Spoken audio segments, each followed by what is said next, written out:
আজকে আবার কি সিস্টেম ভাই? আমি তো কিছু বুঝতে পারছি না। আজকে নতুন সিস্টেমে রান্না হবে, দেখতে থাক খালি। নতুন? হ্যাঁ, আদা রসুন জিরা ধনিয়া গুঁড়া লবণ হলুদ গরম মশলা। দেখি আজ মামুন ভাই কি করে। আগে সব ময় মশলা মরিচ পেঁয়াজ সব মাখালিছে মাংসের সাথে। হ্যাঁ, দেখতে থাকো খালি। আচ্ছা দেখছি করেন। মাংস কি আপনি কাঁচাই চাবা খাবেন নাকি? আরে শালা পাগলে, এখনই খাওয়া যাবে, তুই জানিস? তাহলে আমি এক করে খাবো, দেখবো। এই, যে দেশে মানুষের সাথে আমার মন মিশে,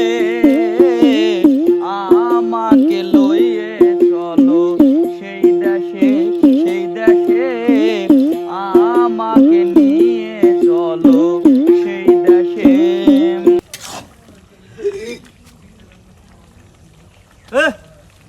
ও, ভাই আমি আর স্যান্টে পাথর আইছি, পাগল আইছি ভাই। কিরকম সোহেল ভাই? হাই স্বাদ। ফাইন না? সেই স্বাদ।